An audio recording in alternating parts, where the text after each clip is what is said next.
It's amazing, isn't it? Technology, it's amazing. I'm figure by the year 2050, I figure that Tri-County will be up on technology. All right. So write that down. This is the type of question I would ask on a test. It's involving z-scores. So z-scores mean what? Well, any redneck with a tooth in their head can tell you that Shaq is taller than LBJ. All right. Now, let me let y'all in on a little.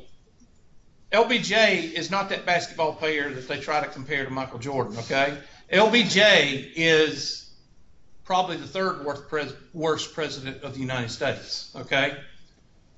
But anyway, he was a president. Huh? I'll leave the second and the first president up to y'all. But there's three, and he was the third one.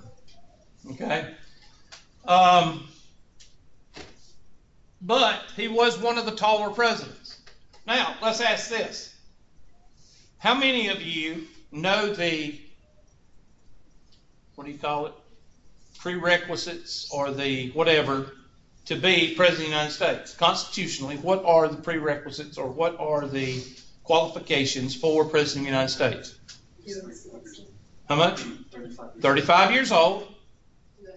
And you have natural born U.S. citizen. Okay? Damn racist forefathers. Okay? A natural born citizen of the United States and 35 years old. Does it say anything about height? Is there advantage to the height? No. Not for President of the United States. Even though during the Republican primaries, whenever they would take a picture, Jeb Bush would stand on his toes. Can anybody figure that out? But anyway, that's why he only got 1% of the vote. Anyway, I'm sorry. I'm so glad he wasn't president. Anyway, to make a long story short, who was the shortest president? McKinley, I believe. Check it out. Somebody Google it. I'm giving you permission to Google. I think it's McKinley. I think he was like 5'2" or something. Who was in the wheelchair? FDR. So technically he could have been 7 foot tall, but in a wheelchair he was what? Not 7 foot tall. Okay? So what I'm trying to point out, even though everybody's probably offended because I said that, the whole point is you do not have to be tall to be what? President of the United States. James Madison was the shortest. Was it James Madison? How tall was he? 5'4". Okay. Was it McKinley? How tall was McKinley? 5'7". I was wrong. Oh well. He's the fourth shortest. Huh? He's the fourth shortest. Who was the second shortest? Benjamin Harrison and then Martin Van Buren. They must have had something in the water back then. So they drank too much coffee. Maybe that's it. I grew up, everybody tell me this stunts your growth. Whatever. So, what are the qualifications for being a basketball player? Well, you don't have to be tall. Spud Webb was 5'5". And he could dunk. You can Google Spud Webb if you've never heard of him. But he played for North Carolina with Michael Jordan, and he went to the Atlanta Hawks. And he actually could dunk a basketball at 5'5". So, does that mean that if you're a basketball player, but what is height? If you're a 6 foot third grader, who's going to be approaching you when you get to junior high school? The basketball coach. Why? Because you're tall, okay? Because you're tall. Tall is a what? It's not a prerequisite. It's not a qualification, but it's a what? Advantage. It's an advantage. So most of the people that play basketball are what? Tall. So what is Shaq in relation to his population? He's a little fish in a what pond? Big pond. Even though little and Shaq don't go together. But he is a little fish in a big pond. But what is LBJ? Big fish. He's a big fish in a little pond because there's no advantage or there's no prerequisite or no qualification to be tall to be president. So why am I explaining this to you? Because any redneck with a tooth in their head can tell you that Shaq is taller than LBJ, right? But that's not what the question is asking. What's the key word here? Look at it again. There's a key word in there. I want you to highlight it. Relatively. What does relatively mean? Can somebody give me a layman's term definition of relatively? Compared to their group, compared to their population. Write that down, because that is an SAT word / ACT word / standardized test question. What is the definition of relatively when somebody is compared to their individual group? But we've got apples and what here? Apples and oranges. So how are we going to compare apples and oranges? We're going to put them on a same scoring system. Instead of putting them on the basketball system, or instead of putting them on the president's system, we're going to put them on a relatively same system. And what is that called? Z-scores. Now, one book, the book we use for 103, which sucks, calls it the standard score. Okay? 99% of your books will call it a Z-score. But you need to put outside of that standardized score, because some book or some test may call it a standardized score or a standard score. There's two formulas. Z is equal to X minus X bar over standard deviation, or Z is equal to X minus mu over standard deviation. I don't write mu the right way. I know that. I've got 3 degrees. I know that. Okay? I write it backwards. I don't know why I do that. It's just something I've done since college.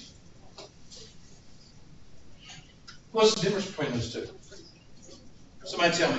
One of them is about the population, the other one. Why? Why do you say that? Because of the standard deviation. Because one has regular letters and one has what? Greek letters. This is the population and this is the what? The standard.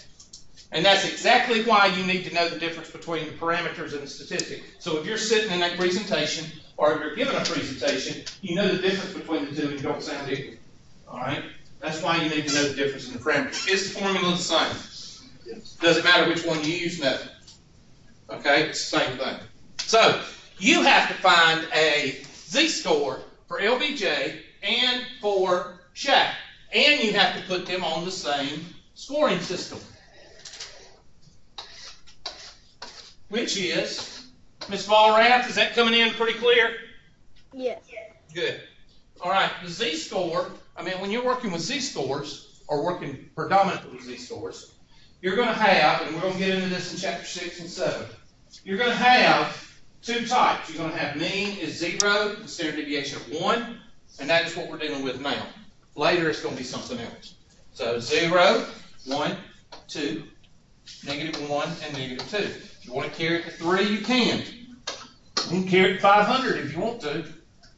Okay? Does the empirical rule still apply? Yes or no? Yes. 34, 34, 13.5, 13.5, 2.3, 2.3, 0.2, 0.2, or whatever your rule says. So go ahead and put them in there. 34, 34, 13.5, 13.5, 2.3, 2.3, 0.2, and 0.2. Does the normal, unusual, and outliers still apply? Yes. There's nothing different except the numbers on the bottom. Now, the further out, the more ER. Further out, this is the Hubertism, the more ER. Taller, wider, shorter, bigger, whatever the question's asking. So, if Shaq, I'm going to just use 2 different names. If Mr. Smith is a 4.2 Z-score, and Mr. Jones is a 3.2, who is relatively ER, Mr. Jones or Mr. Smith? Whichever one's further out, whichever one I said. Mr. Smith, 4.2, big further out. Everybody with me? The further out you are from 0, the more ER you are. So now all you have to do is change what? Change Shaq into a Z-score. And change what? LBJ into a Z-score. Do it. So if you need your calculators, go ahead and use them. Use them for this. That's fine. to go through and pick out the mean and the standard deviation for the president, the mean and standard deviation for the what? For the basketball player. So what's the only letter left? X. X is the height of LBJ, and X is the height of Shaq.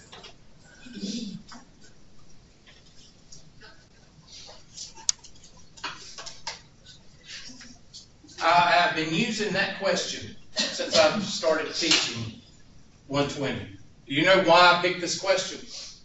Because it's the easiest way to explain comparing two different animals. Comparing apples to oranges. I've tried other questions and it doesn't work. So what did the book do when they had this question? They quit using it. Why? Because if something ain't broke, you fix it. If something works, you get rid of it. So I have to go through them, and that's why I can find them on the internet, because other teachers use the same question because it's a good question. Can you use these scores to compare women to men? Yes. You just have to have their averages.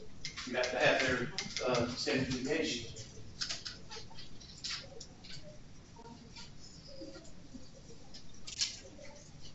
So I'm going to do, since LBJ is first, I'm going to do blue because blue comes before red in the alphabet. So I'm going to do LBJ in blue. So z-score for LBJ is equal to 75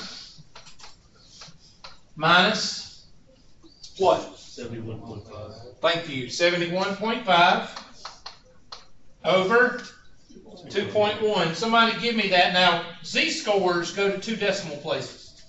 So make sure you know, round it to two decimal places. What is it? 1.4. I'm sorry? 0.24. I don't think so. 1.67. 1.67. Did you get 1.67? I got the wrong number. Yeah, exactly. You set me up for failure is what you did. You're going to fail. 1.67. Is that what everybody got? Okay, now do Shaq. I'll put 1.67. There's 1.5 right there. 1.67 will be right in here. So there is LBJ at 1.67.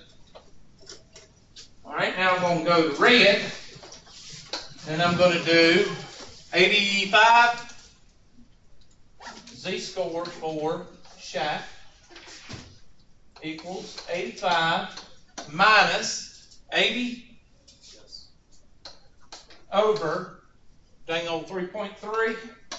And somebody give me two digits, the two significant digits there are two decimal places. 1.52. Everybody get that?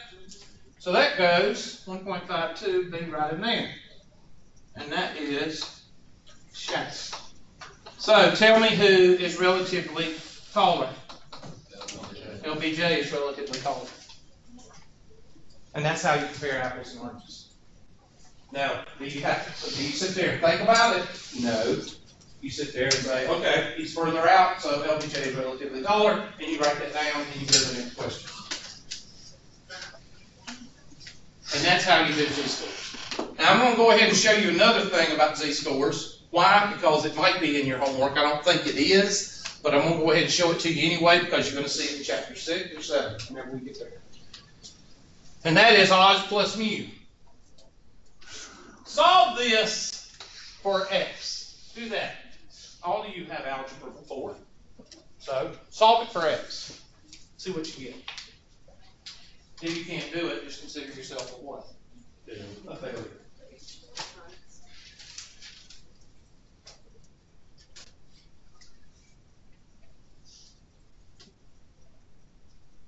You don't have to use z sub p, just use z. Z is equal to x minus mu over sigma.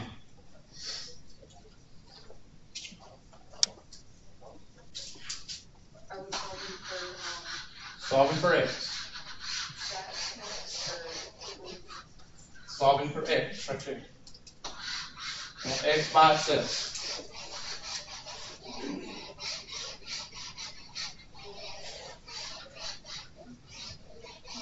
How do you get rid of a fraction? You multiply by the what? Denominator. Denominator. So you multiply both sides by 60. That gives you everything on one floor. Come on, people, algebra. Z is equal to x minus mu over standard deviation. I'm going to multiply both sides by standard deviation. And I get Oz equals x minus mu. How do I get rid of minus mu? Plus mu. So x is equal to Oz plus mu. Okay? The reason I don't do it with the other one is it would be SZ is equal to X, or SZ plus X bars, and it's hard to remember. But you can remember Oz plus mu. Okay? Oz, like, what's your Oz? Oz plus mu. I know that sigma is not O. I know that. Okay? Trying to get you to remember. That's why I'm divorced, because I can't handle people like that. Okay? Oh, sigma is not really Oz, so you can't really use it as zero. Shut up! God, them people get on my nerves. All right, it's a way that you can remember the formula. Now, how do you use it? Well, I'll give you an example. Let's say that I give you a question, and that question says IQ scores. I give you some IQ scores where mu is equal to 100 and the standard deviation is equal to 25. So you go, the first thing you do, and this is from here on out, the first thing you do when you're given a mean, write this down. When you're given a mean and a standard deviation, the first thing you do is draw the curve. First thing you do. Because when we get out of probability, that's all you're going to be doing. Probability is just a little skip jump until we get back to statistics back in Unit 3. Okay? So, whenever you have mean and standard deviation, you draw the what? Normal curve. Now, I tell students to go to Google and Google normal distribution with z-scores and percentages and put 6 of them to a page and then what? Run copies. And the one person that does it, they don't have to draw that Bell curve every single time. Because out of 25, 30 people, one person will do it. Because it's a lot of work. You have to hit the print button. You have to hit the copy button. And it's a lot of work. So one person out of 30 does it. Anyway, you put what in the middle? What goes in the middle? The mean, mu. So that's 100. So that's 125. That's 150. 175 if you want to take it out that far. And then this will be what? 75, 50, and what? 25. So if you make a 10 on an IQ test, we just don't talk about it, do we? No. All right? And you put your scores on there, and that's why I tell you, if you do this, make copies of it, you won't have to do this every single time. And in Chapter 6 and Chapter 7, you're going to be doing this a lot. So you better go ahead and make some copies. 3 and 0.2, or whatever your book uses, because it changes from book to book. Now, the question is going to say, here's the question, I'll put it in blue. This is what the question will ask for. Find the score at the 85th percentile, 85th percentile, or P sub 85. Write that down because that's what it'll be on a standardized test. It'll say P sub 85. That's the 85th percentile. Now, I want everybody to use your empirical rule and find 85% on that normal curve. Do that. That's why I tell you to draw the curve big enough. Some of y'all try to draw it between the blue lines of your paper, and that doesn't work out too well. So make sure you always draw that big enough to where you can actually, what? See it.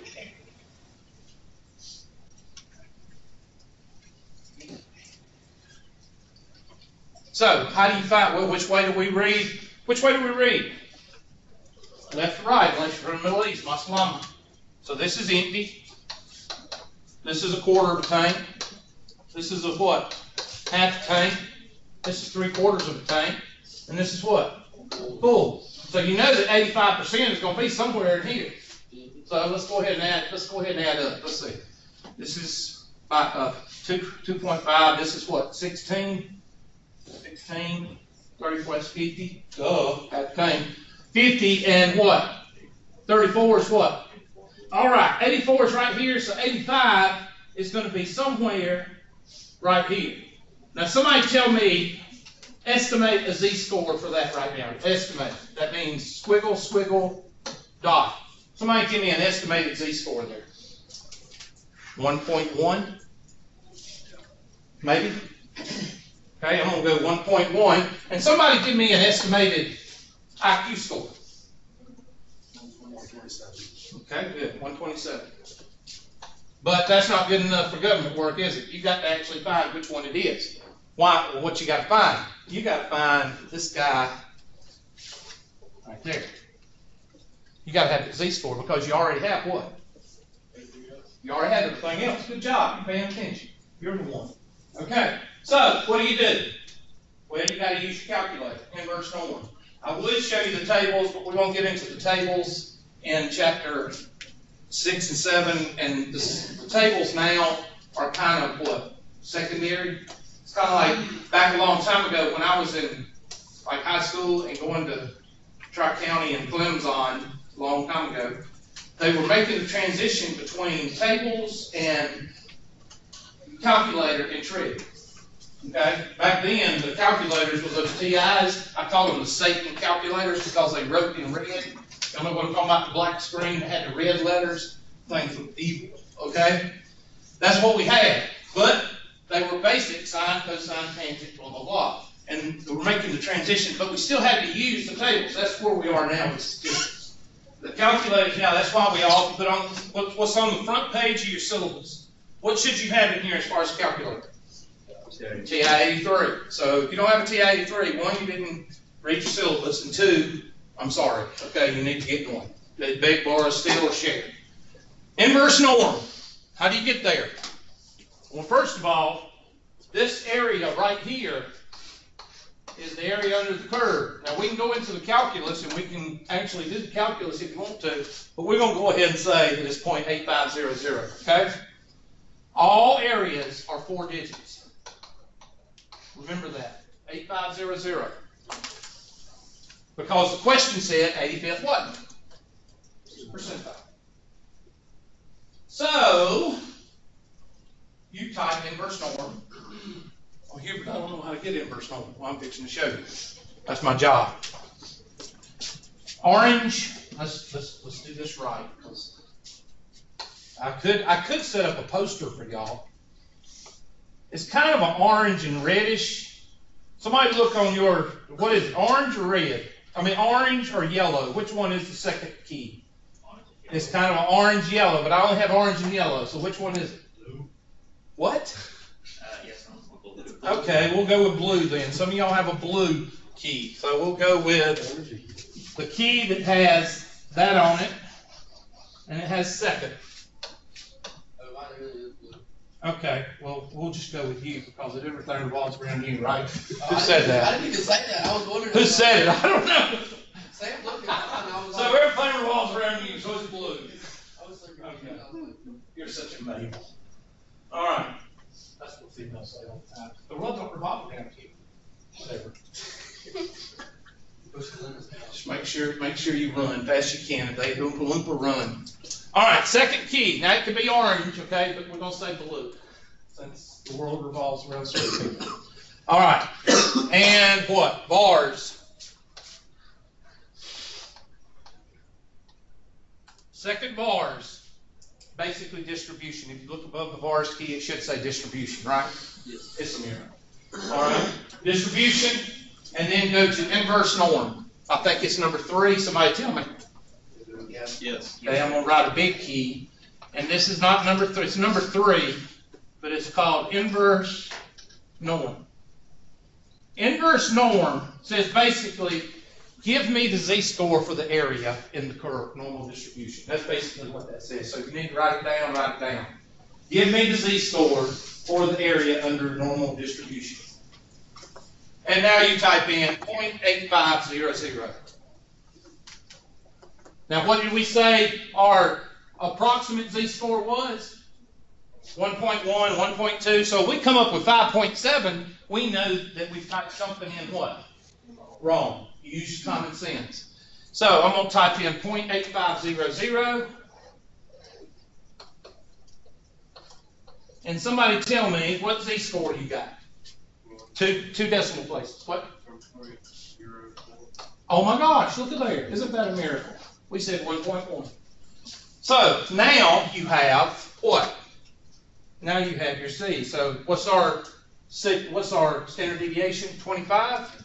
So 25 times 1.04 positive equals or plus 100 is equal to, and somebody give me that number. We said it was going to be around 127. What'd y'all come up with? 126. It's a miracle. So if you make 130, what does that mean? You're in the what? Top what? 15%. If you make 150, you're in the top 15%. If you make 110, you're in the what? You're in the 85th percentile. Capiche? And that's what you need to know about these scores right now. That completes Unit 1. Okay? So, what does that mean? That means everybody's supposed to freak out, run around in circles, and be panicked, right? And write me thousands of emails that say, when's the test due? When's the test due? Okay?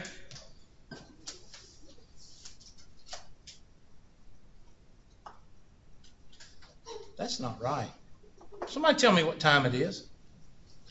8:52. 9:24. Ha ha ha ha ha. Okay. I must have went through it quicker than I thought. We still got 30 minutes. So, what I'm going to do is I'm going to go ahead and go through the test. We're going to go ahead and put now the reason I'm doing it, there's a reason I'm doing it. We're not going to have class Thursday. Oh, yeah, Thursday. Everybody with me? So you got Thursday off. I got to attend a conference and I'm going to be on the road Thursday.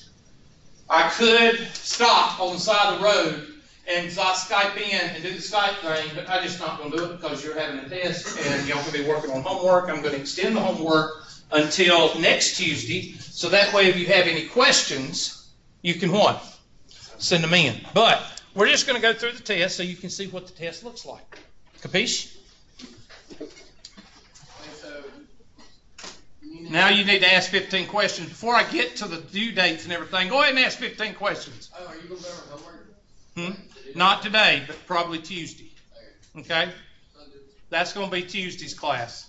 All right, so let's take a chance and see if I already have I think I've shown y'all the test before, right? At the beginning of didn't I? Okay, good. That means I've got it on. Let me go to Google.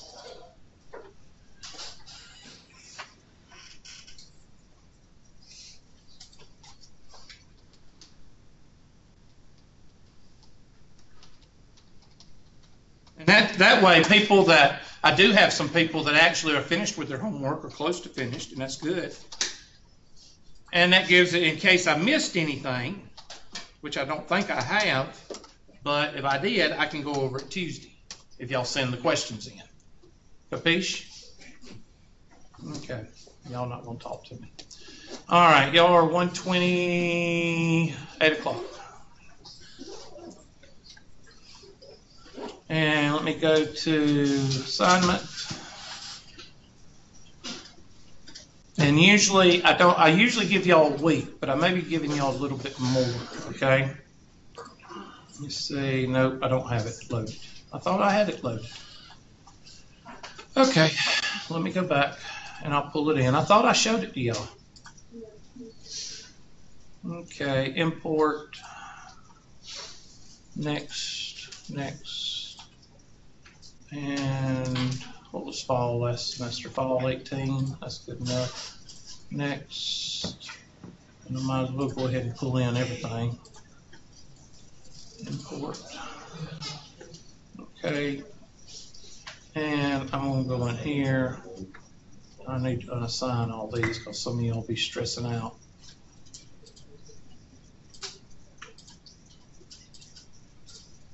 I see the final exam. We're supposed to take the final exam. Yeah. That's what y'all would do. Y'all would think the final exam is tomorrow if y'all saw it up there. No common sense, just whatever. Okay, let me edit right quick. I got to put in y'all's bonus question right quick if y'all don't mind. But I could leave the bonus questions out. You want me to do that? Oh, I didn't think so. Oh, no. Let's see, 2018, 10, and 2018, 10, remove, and now I need 2018, 20. Golly, there they are. I do so much for y'all. Okay, next. And today is 129. So that goes right here, 8 o'clock, 129. This is what I do with every test, every homework. Okay, so you're getting, this is what I do in class. 29, so the 5th will be Tuesday, but I want to give you that Tuesday to send in homework questions, so I'm going to give you to the 7th. I usually do a week. Thursday would be the day to bring in questions. Everybody with me? But since I'm not going to be here and since we're not going to have class, I'm going to give you all the chance to work on homework and all that and then bring them in Tuesday. Then that'll give you 2 more days that you can do the test after I go over questions you have. Fair? Okay.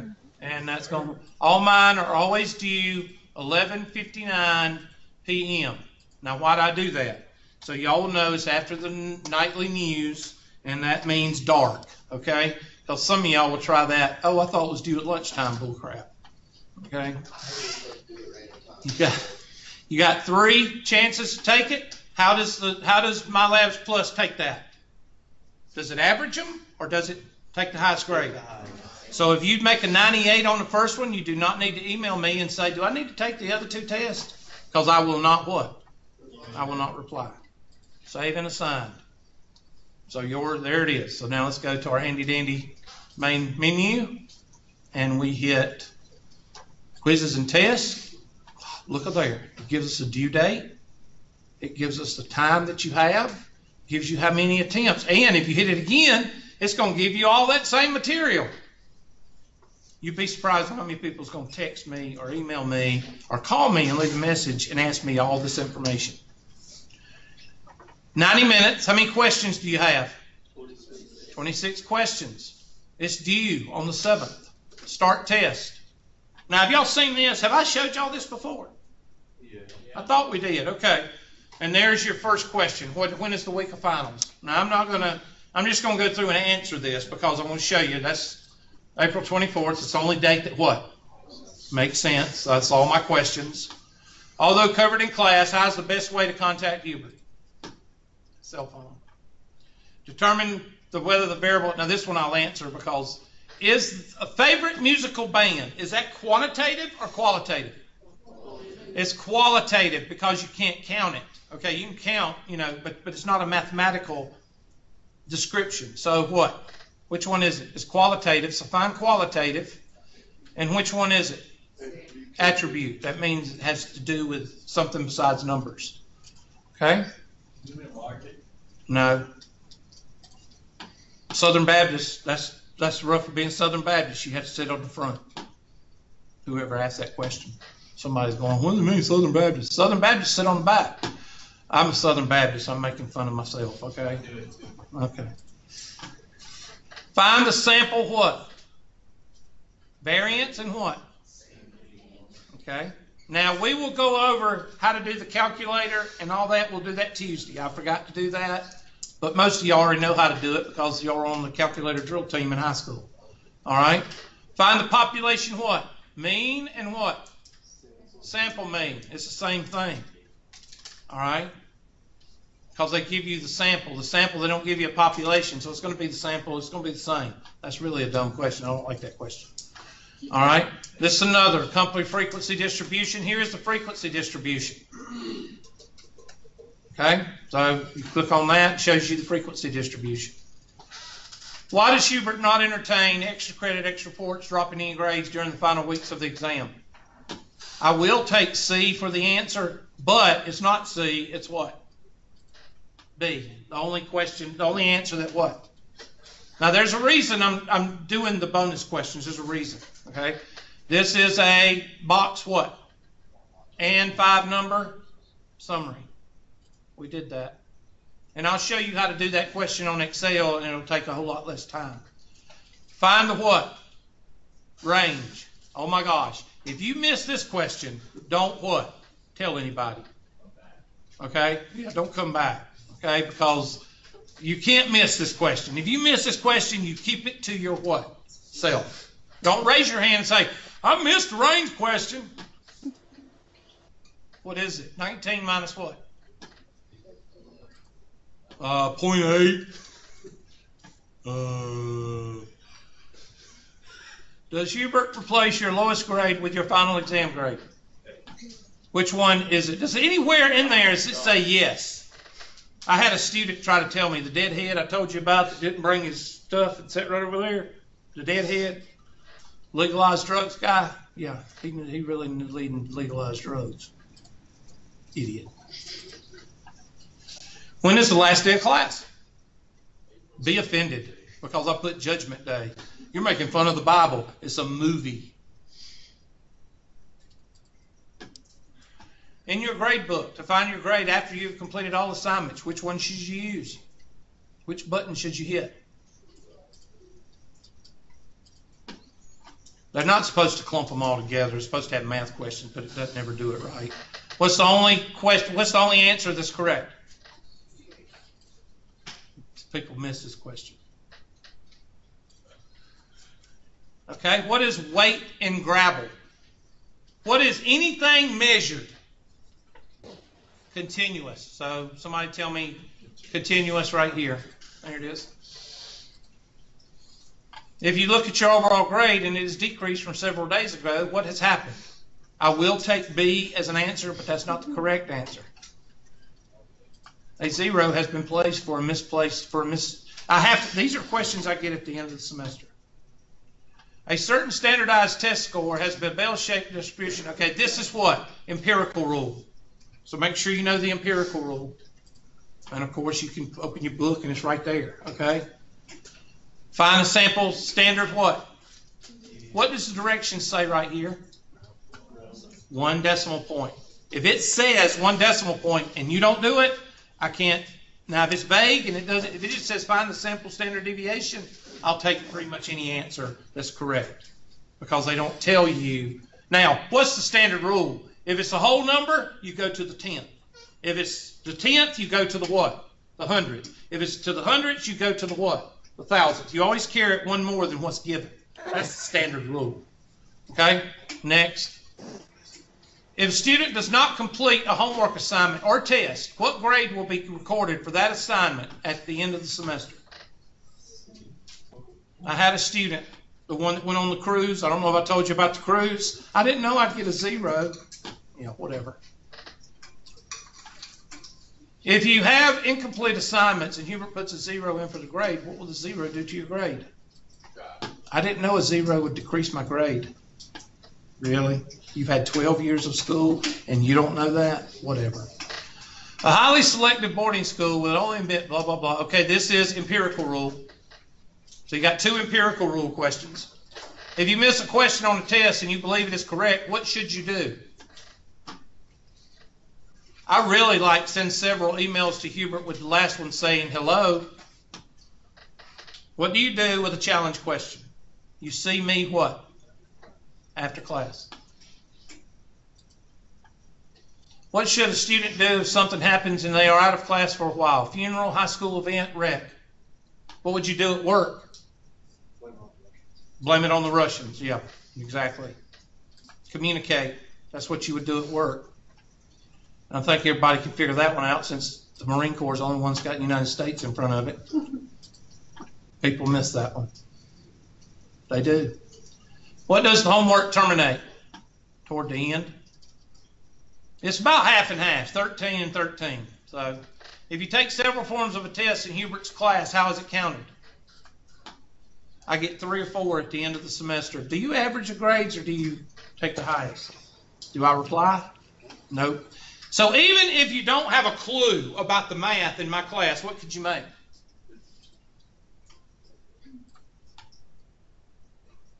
I made a 73. That's